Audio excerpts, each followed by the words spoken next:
There's a very specific, very simple shift you can make the next time you notice someone in your life treating you as though your presence has become optional, your effort has become expected rather than appreciated, your value in their eyes has quietly, gradually diminished without any single dramatic moment marking exactly when it happened. And I want to walk you through this trick today, not as a manipulation tactic, not as a game designed to trick someone into caring, but as a genuine psychological intervention that reveals something true, something that was always there beneath the surface, waiting to become visible the moment you stop doing the one thing that's been keeping it hidden.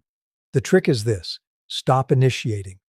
Not forever, not as punishment, not as a calculated strategy designed to make someone jealous or desperate, but simply, honestly, stop being the one who consistently reaches out first, consistently makes the plans, consistently fills the silence, consistently absorbs the emotional labor of keeping the connection alive when the effort has stopped being mutual. I want to walk you through exactly why this simple shift produces such revealing results, what it actually uncovers about the relationship's true architecture, and why watching what happens next tells you more about where you actually stand than months of wondering, hoping, and quietly doubting yourself ever could. To understand why this trick works, you first have to understand what's actually been happening beneath the surface of a relationship, where someone's value in your life has started to feel uncertain. In most relationships that reach this specific point, one person has, often without either party fully realizing it, become the sole engine keeping the connection running. They're the one who texts first when too much time passes. They're the one who suggests getting together, who remembers important details, who checks in during difficult moments, who does the quiet, unglamorous work of maintaining closeness that both people are technically responsible for, but that only one person has actually been doing. This imbalance usually develops gradually, invisibly, precisely because the person carrying the weight rarely stops to notice they've become the only one carrying it. At least not until they finally do stop, even briefly, and discover exactly how much silence fills the space where their effort used to be.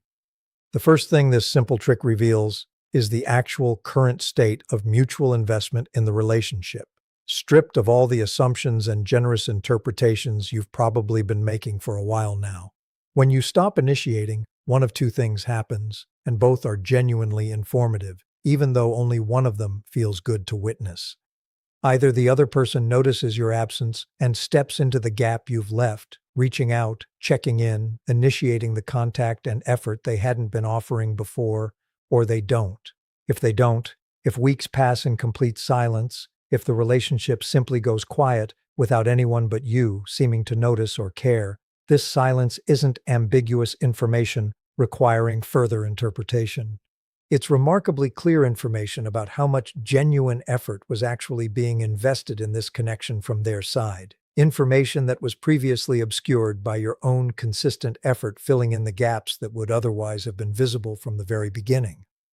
The second thing worth understanding is why this test matters so much more than simply asking someone directly whether they still value you, which might seem like a more straightforward, more honest approach on the surface. Direct questions about whether someone values a relationship tend to produce socially expected answers rather than accurate ones, because most people, even those who've genuinely stopped prioritizing a connection, will still say the reassuring thing when asked directly, precisely because saying otherwise feels uncomfortable, confrontational, or simply unnecessary in the moment the question is asked. Behavior, unprompted and unobserved, tells a different, more reliable story than words offered in response to a question that makes the socially acceptable answer obvious. Stopping your own initiation removes the possibility of a reassuring verbal response substituting for actual demonstrated effort, forcing the relationship's true current state to reveal itself through action rather than through words that may or may not actually reflect what's genuinely happening. The third thing to understand is what it means, specifically, when someone does notice your absence and does step into the gap, because this outcome deserves genuine attention rather than simply being treated as automatic proof that everything is fine. If someone reaches out during this period of your own withdrawal, pay close attention not just to whether they reach out, but to what that reaching out actually contains. Does it include some acknowledgement, even indirect, that they'd noticed less contact than usual? Does it include genuine curiosity about how you've been, real questions rather than surface-level small talk? Or does it feel more like a single, isolated gesture, technically qualifying as reaching out, while still lacking the depth or consistency that would suggest genuine, sustained reinvestment, rather than a momentary, almost reflexive check-in that won't actually continue once your own effort resumes?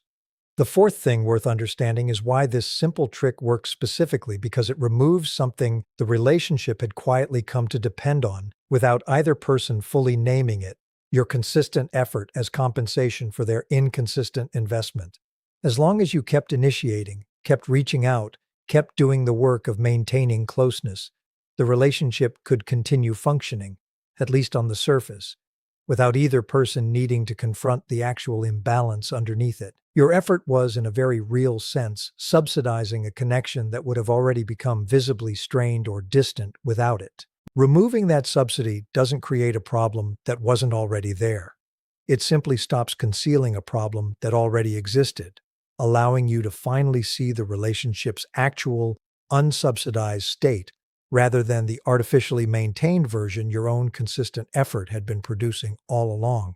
The fifth thing to understand, and this deserves real, honest attention, is that this trick isn't actually about testing someone in a manipulative or game-playing sense, even though it might initially feel that way when you first consider trying it. The goal isn't to catch someone failing a test they didn't know they were taking, and it certainly isn't to manufacture a dramatic reaction through strategic withdrawal. The goal is much simpler and much more honest than that. You deserve accurate information about the relationships in your life, information that isn't distorted by your own compensatory effort, and stepping back, even briefly, even without any dramatic announcement of what you're doing or why, gives you access to that accurate information in a way that continuing to carry the entire relationship yourself never could. I want to address something important here, because this specific approach often gets misunderstood as passive-aggressive or manipulative when it's actually neither, as long as you approach it with genuine honesty about your own intentions. This isn't about disappearing to punish someone, isn't about engineering a specific emotional reaction you're hoping to provoke, isn't about playing games designed to make someone anxious or desperate to win you back. It's simply about pausing your own habitual effort long enough to see what remains once that effort is no longer artificially propping up a connection that may have already, quietly, become one-sided without your full awareness. The information this pause reveals is valuable regardless of what it shows, because either outcome, genuine reciprocal effort emerging, or continued silence confirming what you may have already suspected, gives you something you need far more than continued uncertainty ever could. I think it's also important to name honestly what makes this trick so difficult to actually execute,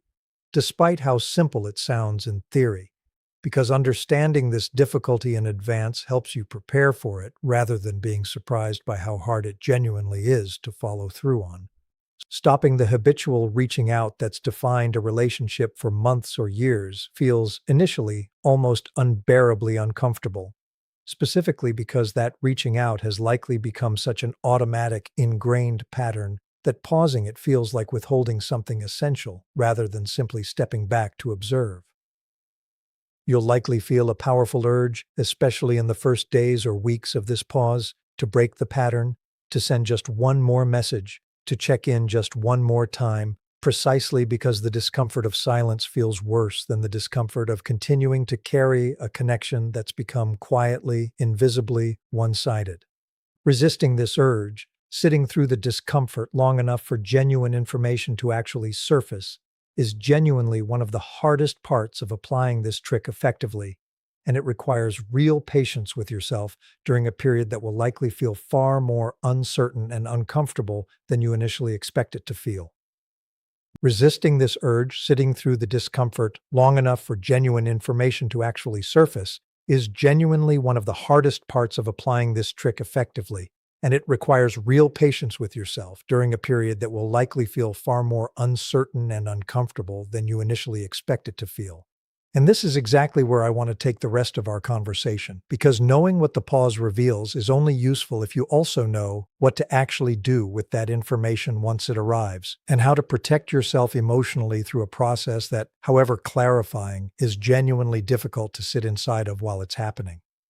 The first thing worth understanding before we talk about how to interpret and act on what this pause reveals is how long you should realistically give it before drawing conclusions, because ending the experiment too early often produces false, misleading results that don't actually reflect the relationship's true state. A few days of silence rarely means anything definitive. People get busy, distracted, caught up in their own lives in ways that have nothing to do with how much they value you.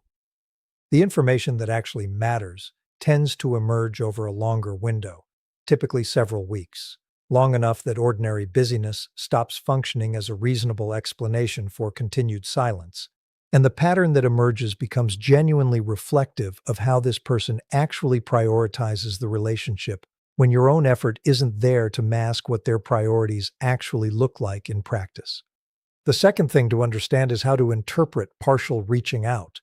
because relationships rarely resolve into perfectly clean categories of complete silence versus full reciprocal effort. And most of what you'll actually observe falls somewhere in a messier, more ambiguous middle ground that requires careful, honest interpretation, rather than either dismissing it entirely or overinterpreting it as more meaningful than it actually is. If someone reaches out once, briefly, during an extended period of your own silence, and then returns to the same pattern of non-initiation once you respond, this single gesture likely reflects a passing moment of noticing rather than a genuine sustained shift in how they're prioritizing the relationship going forward. Genuine reinvestment tends to look different. It's consistent, it continues even after your response. It includes follow-up, rather than a single isolated gesture that quietly reverts back to the previous pattern the moment you engage with it. The third thing worth understanding is what to do, practically and emotionally, if the silence confirms what you may have already suspected: that this relationship has become genuinely one-sided, sustained almost entirely by your own consistent effort rather than by any mutual investment from the other person. This confirmation, however clarifying, is genuinely painful, and I don't want to minimize that pain by rushing too quickly toward practical next steps without first acknowledging what this realization actually costs. Discovering that a relationship you value deeply was, in practice, being carried almost entirely by you means grieving not just the relationship's current state, but the version of it you'd been hoping was still real. The version where your effort was matched rather than simply accepted, where your presence was actively wanted rather than passively tolerated because you kept showing up regardless of whether anyone particularly needed you to. The fourth thing worth exploring, once you've allowed yourself to genuinely feel that grief rather than rushing past it, is how to decide what to actually do with a relationship that's revealed itself as fundamentally one-sided in this way. This decision isn't automatic, and it isn't the same for every relationship or every person, because the appropriate response depends heavily on the specific relationship's history, its overall significance in your life, and whether the imbalance you've discovered feels like a permanent, unlikely-to-change pattern or something that emerged from a specific, identifiable period of stress or distraction on the other person's part. For some relationships, this information becomes the basis for a direct, honest conversation, not an accusation, but an honest naming of what you've noticed, paired with a genuine question about whether they want the relationship to continue in a more mutual form going forward. For others, particularly relationships that have shown this pattern repeatedly over an extended period, the information itself becomes sufficient reason to simply, quietly, allow the relationship to occupy a smaller, less central place in your life, without needing a dramatic confrontation to justify that natural recalibration. The fifth thing worth understanding, and this might be the most important reframe of everything we've discussed today, is what this entire process teaches you about your own patterns, separate entirely from whatever it reveals about the other person specifically. If you find yourself consistently discovering this same one-sided dynamic across multiple relationships in your life, this pattern deserves attention that goes beyond simply addressing each individual relationship as it comes up. It might suggest a broader tendency to overextend your own effort as a way of maintaining connections, possibly rooted in an old belief that relationships require constant maintenance from you specifically in order to survive. A belief that may have formed early in your life and continued operating largely unexamined until this specific trick finally gave you a framework for noticing it clearly. Recognizing this broader pattern, if it exists, matters enormously because it shifts the work from simply managing individual relationships one at a time toward addressing something more fundamental about how you've learned to show up in connection with other people generally. I want to say something important about what this entire experience actually protects, beyond simply providing accurate information about specific relationships, because I think it reframes the value of this simple trick in a way that matters. Learning to notice, and eventually act on, genuine imbalance in your relationships protects something essential: your own capacity for continued generosity, continued warmth, continued willingness to invest deeply in the people you care about. This might seem counterintuitive at first, but consider what happens when you never apply this kind of honest assessment to your relationships, when you simply keep initiating indefinitely regardless of whether that effort is ever matched. Over time, this pattern tends to produce a specific, corrosive kind of exhaustion and quiet resentment, one that eventually risks contaminating your capacity for warmth even in relationships that are genuinely mutual and deserving of your continued investment. Learning to notice imbalance and respond to it appropriately isn't about becoming less generous. It's about protecting the generosity you have so that it continues flowing specifically toward the people and relationships that actually deserve and reciprocate it, rather than being spread so thin across every connection, regardless of its actual health, that eventually none of your relationships receive the genuine, undepleted warmth you're actually capable of offering. I also want to address something honestly that comes up often when people first consider trying this approach: the fear that stopping your own initiation will simply cause the relationship to end entirely, confirming your worst fears about how little you actually mattered to this person all along. I want to be honest with you about this fear because dismissing it entirely wouldn't be truthful. Sometimes, yes, this is exactly what happens, and that outcome, however painful, is actually valuable information rather than a failure of the approach itself. A relationship that ends the moment you stop being the sole source of its maintenance was likely already over in every meaningful sense, sustained only by your effort rather than by any genuine mutual investment, and discovering this now, clearly, protects you from continuing to invest in something that would have eventually collapsed anyway, regardless of how long you continued carrying it alone. So picture this: the way we often close these conversations, not a dramatic confrontation, not a calculated game designed to provoke a specific reaction, but something quieter, something that reflects how this kind of clarity actually tends to unfold in real life. Picture yourself in the weeks following this simple, honest pause, watching closely, without anxiety, without desperately hoping for a specific outcome, simply observing what naturally happens when your own effort is no longer artificially filling a space that may or may not have ever been mutual. Picture the relief, whichever direction the information ultimately points, of finally knowing something clearly instead of continuing to wonder, continuing to doubt yourself, continuing to wonder whether you were imagining a distance that felt increasingly real but remained frustratingly impossible to name or confirm. Because that is the real quiet truth beneath everything we've explored today. This simple trick was never actually about manipulating anyone into valuing you more than they naturally do. It was about finally allowing yourself to see clearly, without the distortion your own consistent effort had been unintentionally creating, exactly how much genuine investment actually exists in the relationships you've been quietly, faithfully carrying, sometimes for far longer than you'd ever fully allowed yourself to notice. And whether that clarity confirms a connection worth continuing to nurture, or reveals one that had already, quietly, become something you were sustaining alone, either outcome gives you something invaluable that continued uncertainty never could: the simple grounding knowledge of exactly where you actually stand, and exactly how to move forward from a foundation of truth, rather than from the exhausting, unsustainable work of hoping the truth might eventually turn out to be something other than what it actually already is.